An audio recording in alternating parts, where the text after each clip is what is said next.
오늘은 근대 국민국가 수립운동, 일제의 침략 확대와 국권수호운동, 항일우병운동입니다. 자, 갑니다. 얏, 얏. 자, 항일우병운동의 전개 과정을 파악하고 시기별 특징을 설명할 수 있다. 항일우병운동은 대개 세 개의 시기로 나누거든요. 그래서 을미우병, 을사우병, 정미우병입니다. 이 전개 과정과 특징을 설명하는 거 간단합니다. 그런데 시험 문제는 굉장히 많이 나오는 부분이에요. 이 부분도요. 자, 가장 먼저 을미의병입니다. 을미의병의 배경은 을미사변, 일제가 어때요? 민비, 즉 명성황후를 시해하고 그 다음에 을미개혁이 있었죠. 을미개혁의 내용 가운데 가장 핵심이 뭐였어요? 양력사용, 그 다음에 또 바로 요 단발령. 근데 제가 볼 때는 양력사용에 대한 반발이 더 컸어야 될 것 같은데 실제로는 단발령에 대한 반발이 있었고요. 단발령에 대한 반발이 을미의병이 원인이 됩니다. 근데 이제 어차피 보는 김에 을미의병에 대해서 을미개혁에 대해서 더 이야기를 해볼게요. 을미개혁 금방 이야기한 대로 뭐 있어요? 양력, 단발령, 종두법, 소학교, 그 다음에 군제개편, 친위대 요 한 5가지 정도. 5가지 정도는 여기 이제 교과서에다가 이렇게 써놓고 같이 또 볼 수 있도록 할게요. 아무래도 한국사라는 게 소위 여러분들이 이야기하는 것처럼 암기 과목이다 보니까 많이 반복하면 반복할수록 좋겠죠? 많이 반복하면 반복할수록 좋습니다. 그래서 아까 이야기한 대로 뭐라고요? 양력, 단발령, 종두법, 소학교, 친위대, 진위대, 군제개편. 요 5가지. 우체국도 있구나. 자, 아무튼 이 가운데서 을미의병이 배경이 된 것은 을미사변과 단발령이 됩니다. 요 을미의병은 유인석, 이송 아직까지는 양반들, 보수적인 양반들, 위정척사 뭔 말이라고 그랬어요? 성리학을 지키고 서양 사상을 몰아내자라는 사상을 가지고 있던 유생들이 주도했고요. 그 다음에 농민과 동학, 이때가 이제 을미의병이면 1895년이니까요. 동학혁명이 일어난 게, 이제 동학혁명이 거의 이제 마무리된 게 1895년 1월이잖아요. 그러니까 이제 산속으로 피신했던 농민군들이 다시 이제 어때요? 나와서 의병활동이 가담을 했던 겁니다. 자, 그러다가 아간파천 1896년 2월 12일이죠. 고종황제가 러시아 공사관, 이 당시에는 러시아를 뭐라고 불렀으니까, 알아서 하라고 불렀으니까, 러시아 공사관 아관으로 파천하고, 친일 내각이 무너집니다. 친일 내각이 무너지고, 러시아 공사관으로 피신했던 고종이 단발령을 2월 18일 날 철회해요. 그러니까 단발령은 그렇게 생각보다는 오래 가지는 않았어요. 단발령은 이게 1895년 11월에 내려졌으니까 한 석 달 정도 철회하고 해산을 경고하자 대부분의 의병대는 뭐했다? 자진 해산했다. 근데 실제로는 이 사람들이 의병을 일으켰던 이유 가운데 하나는 일제의 침략 때문이기도 했는데 이 사람들의 출신 성분이 뭐였기 때문에 위정척사 양반이었기 때문에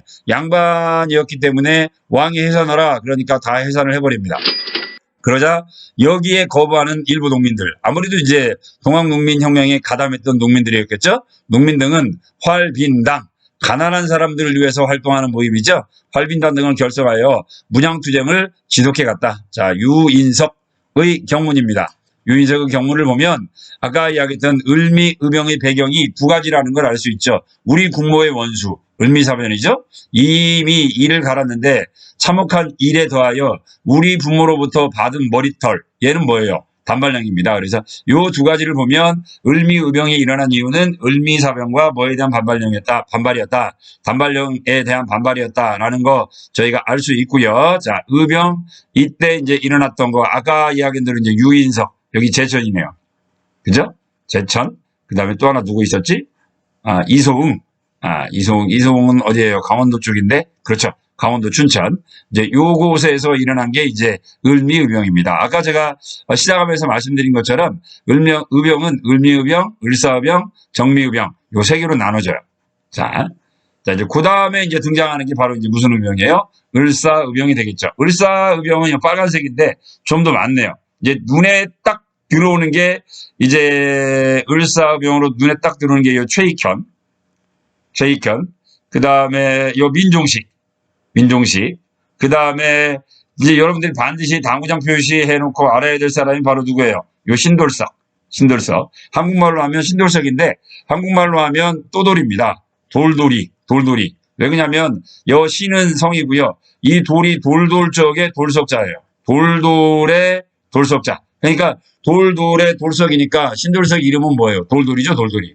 어떤 사람이 돌돌이가 됐을까요? 어떤 사람이. 혹시 여러분들 어렸을 때, 야, 쟤는 굉장히 똑똑해. 라는 이야기 들어봤나요? 이 똑똑이를 뭐라고 불러요? 똑똑이를. 똑똑이라고 불러요? 똘똘이라고 불러요? 그렇죠.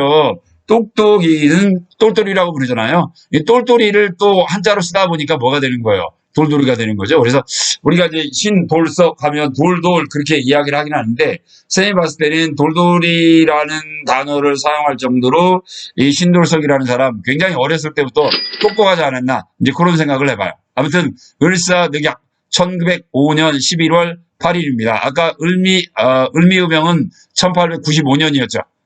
을미의병은 1895년, 을사의병은 1905년입니다. 민종식 최익현. 최익현 이분은 활동을 하기는 우리 전라북도 태인입니다만은, 고향은 충청도예요. 충청도에 있다가 전라도 태인으로 내려옵니다. 태인으로 내려와서 우리 이제 태인에 가보면은 뭐가 있어요? 유네스코의 지정을 받았던 우리 전라북도에 그 대원군이 남겨놨던 47개 서원 가운데 유일하게 있는 게 정읍 무성서원이에요. 무성서원, 선생님 고향 동네인데, 그 무성서원에서 이제 어때요? 그곳에 있었던 우리 전라북도 유생들과 손을 잡고 최익현이 의병을 일으킵니다. 의병을 일으켜서 광주로 쳐들어가려다가 노령에서 광군이 오니 최익현이 뭐라고 그래요?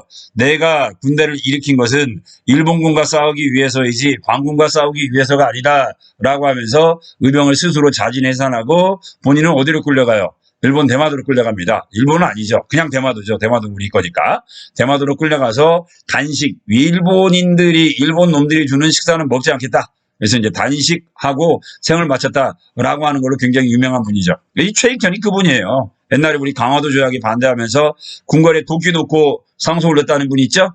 그 다음에 또 어때요? 대원군이 전국에 47개 서약섬 47개 섬만 남겨놓고 다 없애니 뭐예요? 고종과 민비에게 야 너희들 이미 왕이 된 지 몇 년이나 됐는데 10년이 다 돼가는데 아직도 아빠 품에 있느냐라고 하는 그런 한 방을 매기죠. 한 방을 매겨요. 그것 때문에 대원군이 실각을 하고 이제 어때요? 고종이 권력을 잡게 했던 그 결정적 역할을 했던 사람이 바로 이 최익현이었죠. 그러니까 최익현은 대원군의 실각, 그 다음에 강화도 조약, 그 다음에 을사병 까지 굉장히 많은 부분에서 나와 있죠. 자, 아무튼 볼게요. 오라 작년 10월. 여기서 이야기하는 작년 10월은 을사병이에요. 을사득약이에요. 11월 18일. 작년 10월 음력이니까 저들이 한 행위는 망구에 일찍이 없었던 일로서 억압으로 한 조각의 종이를 조인하여 500년 전에 오던 종묘사적이 하룻밤에 맘했다. 여기서 이야기는 한 조각 종이는 강제로 체결했던 조약문 뭘 이야기합니까? 을사늑약을 이야기를 합니다. 을사늑약이요. 그래서 이제 민종식, 최익현, 그 다음에 아까 이야기했던 대로 신돌석과 같은 뭐예요? 평민 의병장이에요. 아까 제가 신돌석, 똘똘이에게 꼭 표시하라고 그랬죠? 꼭 표시하라고 그랬어요. 그 다음에 아까 이야기한 대로 민종식은 어딥니까? 요 충청도고요. 그래서 아까 보면 요 빨간색 을사병이 조금 더 들었죠. 여기 최익현, 임병찬. 아까 이야기한 대로 일어난 곳이 바로 어디예요? 요 태인입니다. 태인. 우리 전라북도 태인이고, 아까 이야기했던 칠호지방에 있는 무성서원에서 일어났어요. 무성서원에서. 그래서 일본군과 교전을 했고, 신돌석은 경상도 평야에서 약 한, 많을 때는 3,000명 이상의 의병 부대를 거느리고 있었다고 그래요. 그러다가 이제 요 신돌석 장군 목에 현상금이 걸립니다. 그래서 이제 밀정, 에 의해서 어떻게 보면 사촌 동생이죠. 고종 사촌 동생의 꾀임에 빠져서 이제 신돌석이 죽음을 당하고 맙니다. 그 부분 나중에 한번 기회 있으면 이야기할 수 있도록 하겠고요. 자, 배경입니다. 을사늑약이죠. 자, 그 다음에 이제 정미의병입니다. 아까 쭉 여태까지 봤던 거예요. 자, 정미의병, 을사늑약. 1905년 11월 8일이죠. 자, 을사늑약은 무효다. 고종황제. 이걸 전 세계에 알리기 위해서 1907년 6월 뭘 파견합니까? 해외 특사를 파견하죠. 해외 특사를 파견해서 을사늑약은 무효다라고 전 세계에 포고를 합니다. 그러자 일본 놈들이 메이야 나니 해가지고 어때요? 고종황제를 강제 퇴위를 시켜버립니다. 이게 바로 1897년 9월 17일이죠. 고종황제를 강제 퇴위시키고 이제 조선의 마지막 임금 순종을 왕위로 즉위시키죠. 그리고 나서 일주일 있다가 7월 24일 날 뭘 체결해요? 한일 신협약이라는 걸 체결합니다. 한일 신협약. 우리 이미 앞에서 봤죠. 한일 신협약 뭘 특징으로 하고 있어요? 한일신협약, 다른 말로 표현하면 이때가 정미년이니까 정미 7조약이라고도 이야기를 해요. 이게 항목이 7개라는 이야기죠. 항목이 7개인데 7개 항목 다 주인공이 다 누구라고 그랬어요? 통감 그래요.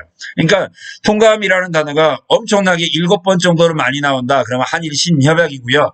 통감이 딱 한 번 나온다. 그러면 그건 일사득약이에요. 여기 시험 문제 꼭 나오니까 꼭 구분할 수 있도록 하시고요. 요즘 우리 친구들이 동영상을 잘 안 봐요. 자, 잘 볼 수 있도록 하고요. 제가 초심을 잃었대요. 웃기는 이야기를 안 한대요. 매야 나니까 이 빠가야라. 자, 그 다음에 그리고 나서 일주일 있다가 일본 아이들을 대한제국에 어때요? 군대를 해산하죠. 군대를 합니다. 이게 굉장히 급박하죠. 급박합니다. 7월 19일 날 고종황제 강제퇴위, 한일신협약 7월 24일 날 대한제국의 군대 해산.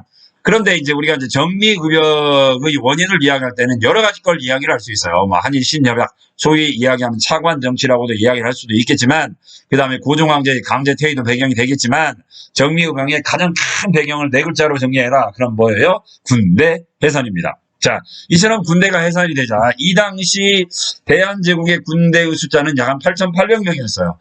요즘 들어보면 에게 그러겠지만 그래도 굉장히 많은 숫자입니다. 약 8,800여 명의 군인이 있었고 요들 군대가 해산을 당하죠. 해산을 당하자 서울에 있었던 친위대에서는 이제 어때요? 서울 시내 한가운데서 일본군하고 격전을 벌이게 되고요. 서울 시내 한가운데서 일본군과 격전을 벌이고 지방에 있던 군대는 뭐라고 불렀어요? 서울에 있던 건 친위대, 시위대, 지방에 있는 건 뭐예요? 진위대였죠. 진위대. 이 진위대 군인들은 물론 진위대 군인들 가운데 일부는 그냥 해산하고 일본인과 같이 손잡은 사람들도 있지만 상당수의 군인들은 어때요? 이걸 거부하면서 총을 들고 총과 칼을 들고 산속에 들어가서 의병, 아까 이제 의사병들이 있었잖아요. 의병과 함께 가담을 합니다. 자, 그래서 여기 있는 요 한가운데 있는 요분, 요 오른쪽에 있는 이분이 바로 뭐예요? 해상 군인이죠. 해상 군인입니다. 그래서 이처럼 예는 시험 문제 잘 안 나오겠다. 그죠? 예는 시험 문제 나오면 자칫 잘못하면 뭘로 나와요? 이 그림. 양반김으로 나온다고 그랬죠? 그래서 예는 시험 문제 나오기는 힘들겠지만 그래도 조금 뭐 돈단위라든가 아니면 전국 단위 모의평가에서는 요 정도 충분히 나오죠. 그 친구들은 등사하기가 좋으니까. 이렇게 검은 옷을 입은 제복을 입은 군인이 나왔다. 그러면 얘는 무조건 무슨 의병이에요? 정미의병입니다. 여기 순간 5명의 의병이 뜰에 들어섰다. 요 사진이에요. 요 강원도에서 찍은 사진입니다. 18세에서 26세 사진이고요. 이분이 누구예요? 캐나다 기자입니다. 캐나다 기자였던 맥킨지라는 사람이 찍은 사진이 오늘날까지 남아 있습니다. 이분들이 하는 이야기 한번 보도록 하겠습니다. 두 사람은 군복 바지를 입고 있었는데 다른 두 사람은 초록한 누더기 한복을 입고 있었습니다. 가죽 장화를 신은 사람은 아무도 없었다. 그들의 허리에는 집에서 만든 무명 탄대가 매달려 있었고 탄환이 반쯤 채워져 있었다. 뭐 여기 보이는 탄환인 것처럼 이분들은 더 이상 이제 상당수는 화승총을 가지고 있지 않아요. 아무래도 구식군인들이 들어오면서 어때요? 이제 무기가 상당히 근대화가 됐죠. 근대화가 됐습니다. 탄환이 반쯤 채워져 있었다. 그는 자기들이 어떤 보람 있는 일을 하고 있음을 시인하면서 이렇게 말했다. 우리는 어차피 죽게 되겠지요. 그러나 좋습니다. 일본의 노예가 되어 사느니 보다는 자유민으로 죽는 것이 훨씬 낫습니다. 자, 이분들의 각오. 오늘날 우리가 다시 한번 또 이야기해 볼 필요가 있을 것 같아요. 우리는 어차피 죽게 되겠지요. 그러나 좋습니다. 일본의 노예가 되어 사느니 보다는 자유민으로 죽는 게 훨씬 낫습니다. 라고 생각했던 약 110년 전, 약 110년 전, 115년 전, 120년 전 이 땅에 살았던 조상들의 모습입니다. 조상들의 모습이고, 뭐 아마 거의 대부분 이분들은 아마 순국을 하셨거나 아니면 이분들의 후손들은 뭐 대단히 불행스럽게 우리나라에 살기보다는 뭐 중국이라든가 러시아에 살고 계실 가능성이 더 높아요. 그러니까 우리가 중국에 살고 있는 우리 조선족들을 우리가 어떻게 보면 그 사람들을 뭐 짱깨 뭐 이런 식으로 해가지고 비하를 하거나 그래서는 절대 안 될 거라고 생각을 해요. 왜냐하면 이렇게 나라와 민족을 위해서 싸우다가 뭐 돌아가셨거나 아니면 이렇게 부득이하게 일제의 탄압을 피해서 만주라든가 여래주로 이동하실 수밖에 없었던 분의 후손들이 상당히 많은데 그분들의 후손들을 우리가 비하한다. 그건 이 땅에 살고 있는 사람으로서의 예의도 아니고 올바른 자세는 절대 아니라고 생각해요. 아무튼 해산 군인이 가담하여 의병부대의 전투력이 크게 양상이 되었고요. 다양한 계층들이 참여하면서 거듭적인 의병 전쟁으로 발전합니다. 시험 문제는 예가 많이 나와요. 이건 정미의병이에요. 왜 정미의병일까요? 5, 4, 3, 2, 1, 잉. 뭐예요? 여기 보니까 나와 있잖아요. 4병 35명이자. 여기 있는 건 뭐냐면 4병 35명, 장교 7명 그랬는데, 뭐 63명, 49명, 이분들은 다 누구냐면 의병장들이에요. 일본군들에게 불행스럽게 체포가 되었던 의병장들인데, 이분들을 모아놓고, 야, 직업이 뭐냐라고 물어봤더니, 이제 양반보다는 뭐가 훨씬 더 많은 거예요. 농업이면 평민이죠. 평민이라든가, 군인이라든가, 뭐, 이 사람도 당연히 평민이겠죠. 당연히 평민들입니다. 그래서 이제 정리의병 때쯤 되면 양반 지휘관은 불과 한 4분의 1이고 나머지 4분의 3은 뭐 일반 사병이나 평민 의병장일 정도로 그만큼 정리의병 때쯤 되면 이제 의병항쟁이 전 국민적 투쟁으로까지 발전했다라는 걸 우리가 엿볼 수 있어요. 군수 면장까지도 있죠. 이분들은 참 어떻게 보면 정말 강단 있는 우리 조상들이라고 보겠죠. 저 같은 경우 군수 면장쯤 되면 그냥 모른 척하고 일본 놈들에게 붙어서 스미마세 아리가또 하면서 그냥 북이 영화를 아마 누리는 일을 선택하지 않았을까. 그런 생각도 해봐요. 아니면 군수 면장이면서 항일 의병운동을 하거나 아니면 스스로 자결을 했어야만 했겠는데 글쎄요. 제가 제 스스로 잘못 생각할 때 좀 그러기는 힘들 것 같기도 해요. 아무튼 그러려고 노력을 하겠습니다. 자, 아무튼 정미의병입니다.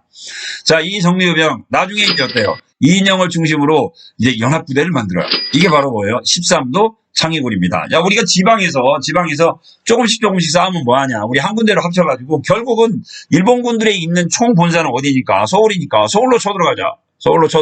그래서 13도 창의군은 결성을 했고 총대장은 이인영, 군사당은 허위가 되고요. 이 사람들은 국제법상 본인들을 어때요? 교전단체로 인정해 줄 것을 요구를 합니다. 여기 보면 서울 진공작전의 목적입니다. 대한매일신보에 써있죠. 대한매일신보. 이 신보는 반드시 알고 있어야 되겠죠. 영국인 누가 만들었어요? 베델이 만든 신문이죠. 베델이 만든 신문이에요. 그래서 의병투쟁에 대해서 굉장히 상세하고 또 어때요? 긍정적으로 묘사했던 그런 신문입니다. 서울로 들어가 통감부를 타격하고 어찌고저찌고 그러면서 열강도 의병은 순수한 애국적 혈단이니 열강도 이를 국제법상의 전쟁 단체로 인정해 줄 것과 또 정의와 인도를 주장하는 국가의 동성 응원을 호소한다라고 이야기를 하고 있어요. 대한매일신보 의병활동에 대해서 굉장히 긍정적이었다는 거. 그 다음에 우리는 일본 놈들을 몰아내기 위해서 서울로 진격하니 열강 각국의 영사관은 요걸 어때요? 우리의 활동을 이제 어때요? 정식 군인의 활동으로 봐주라라는 이야기예요. 이 사람들이 본인들을 국제법상 교전단체로 인정해 줄 거라고 이야기했던 이유는 우리나라의 내가 지금 의병이지만 아까 의병들의 상당수가 뭐예요? 대한제국 군인이죠.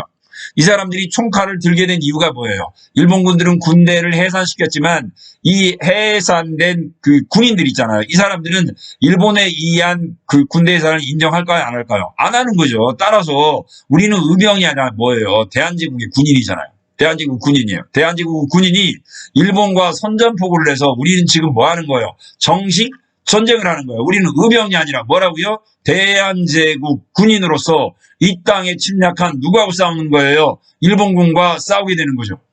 그죠? 그러니 당연히 우리는 뭐예요? 국제법상 교전 단체고 만약에 우리가 이 전장에서 부상을 당하거나 체포가 당하면 우리는 학살의 대상이 아니라 뭐예요? 국제법상으로 뭘 대우를 해주라는 이야기야. 포로 대우를 해줘야겠죠.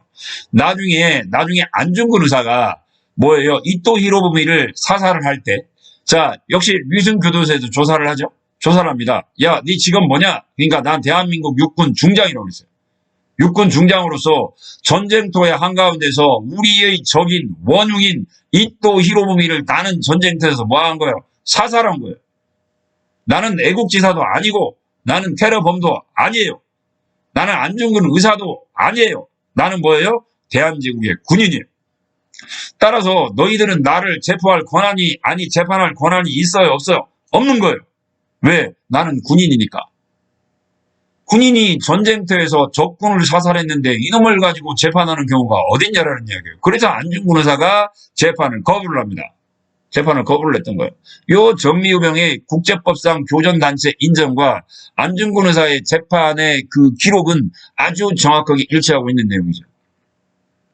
꼭 여러분들이 알아두시기 부탁드리겠고요. 제가 꼭 서술형 문제를 또 다시 한번 낼 거예요. 서울 진공작전을 전개했다. 자, 13도 장기군을 결성해서 서울 진공작전을 결성합니다. 자, 그리고 허위가 이끄는 선발대 약 한 300명이 동대문 앞에까지 가요. 가가지고 300명이 진짜 막 일본 서울을 지키고 있었던 일본 군대하고 막 총격전까지 벌여요. 총격전을 벌이고 이제 다음날 이제 어때요? 서울 시내로 총 진군을 해야 되는데 이인영의 아버지가 죽어요. 자, 이인영. 우리가 이제 그 조선시대 성리학의 항목 두 가지를 이야기해요. 충과 효를 이야기해요. 충과 효. 여러분들이 볼 때는 충이 먼저예요? 효가 먼저예요? 나라를 위한 충성이 먼저일까? 부모님에 대한 효도가 먼저예요? 뭐가 먼저라고요? 에? 뭐요? 대단히 불행스럽게 충이 먼저가 아니라 효가 먼저입니다. 그래서 부모님께 효도하지 못하는 사람은 국가에 뭘 할 수도 없어요. 충성도 할 수도 없어요. 그래서 이인영은 아버지 제사를 지내겠다고 그냥 돌아가 버립니다. 돌아가 버려요. 이게 총사령관이 사라지니까 요 13도 창륙은 하루아침에 허둥지둥 오합지졸로 되면서 서울 진공작전을 전개하지 못하고 해산하게 되는 거죠. 더욱더 재미있는 이야기. 요 이인영은 아버지 3년상이 1912년에 끝났겠죠. 올해가 이제 1909년이니까 이때가 1909년입니다. 그래서 1912년에 다시 의병을 일으킵니다. 실천을 하긴 했지만 본인이 말을 했던 걸 실천을 하긴 했지만 만시이산이죠. 좀 때는 늦었죠. 그래서 이제 일본군에게 이제 체포돼서 이제 순국을 하시긴 합니다만은 조금 안타까운 부분이기도 하죠. 아무튼 자, 일본 놈들 자, 서울 진공작전이 실패로 끝나고 의병들이 뿔뿔이 흩어졌는데 다른 지역에 비해서 우리 전라도 지역의 의병 활동이 훨씬 더 활발합니다. 그래서 일본 놈들 남한 대토벌 작전을 전개를 합니다. 서울 진공작전이 실패 후 호남 지방에서 의병 투쟁이 계속되자 호남 의병을 일본군들이 탄압하기 위해서 남한 대토벌을 전개합니다. 남한 대토벌. 뭐 정확하게 전라도죠. 여기 전라도. 여기 지도 보시면 1단계, 그 다음에 2단계, 3단계 나중에는 어때요? 섬지방에 있는 의병 하나하나까지 일일이 일본군들이 어때요? 군함을 동원해서까지 해안포 사격까지 해가면서까지 이제 어때요? 우리 의병을 1909년 10월에서 12월까지 약 한 60일이죠. 두 달 동안 전라도에 있는 의병을 샅샅이 토벌을 합니다. 샅샅이 토벌을 했는데 얘를 보고 우리가 뭐라고 그러냐면 남한 대토벌이라고 그래요. 그래서 의병들을 무자비하게 학살하고 체포했는데 이때 일본군의 이거 우리 통계가 아니라 일본 측 통계예요. 일본 측 통계. 이때 일본 놈들에게 사살된 호남 의병이 16,700명이었고 부상자는 여기 좀 잘못 찍었네요. 36,700명이었다. 라고 이야기를 하고 있고요. 여기 있던 분들이 있죠. 여기 있던 분들. 이제 요 분들이 이제 아까 정미의병 통계냈던 분들입니다. 정미의병 통계냈던 분들이고 여기 있던 이분들은 대구 그 당시 이제 대구 형무소라고 그랬어요. 옛날에 요즘 교도소라고 하지만 선생님 어릴 때까지만 해도 형무소라고 불렀는데 대구 형무소에서 사형 직전에 뭐 좀 이런 말씀 드리기가 뭐합니다만은 사형 직전에 찍었던 마지막 기념사진입니다. 마지막 기념 사진이었고요. 뭐 이분들 사진을 보면서 간단하게 묵념 이렇게 한번 드리고 싶은 생각이 좀 있습니다. 좀 감정이 좀 격해지는데요. 자, 아무튼 영양 의병부대는 호남 남한 대토벌 이후에 국외로 이주하여 대일 항전을 전개했고 일부 의병은 산악지대를 중심으로 해서 의격전을 전개를 합니다만 뭐 거의 대부분 일본 놈들에 의해서 강제 합병이 된 이후에 이제 우리 전라도 지방의 의병들도 거의 사라집니다. 아까 제가 이제 말씀드린 것처럼 우리가 뭐 조선족들 우리가 비하하고 그러는데 상당수가 또 이제 어디서 건너가신 분들이라고 생각하면 아까 이야기한 대로 우리 전라도에서 건너가신 분들이라고 생각을 하면 좀 가슴이 아프죠. 함부로 하기는 좀 그렇고요. 여기 보니까 의병대장 가운데 이제 누구도 나와 있어요. 보니까 홍범도 장군, 봉오동 전투의 홍범도 장군이 있잖아요. 이제 요 분도 포수 출신인데 함경도에서 활약을 하다가 이제 어때요? 나중에 이제 북한도로 넘어가서 이제 항일 의병 투쟁을 계속 전개하신 대표적인 분 가운데 한 분이라고 보시면 되겠죠. 아까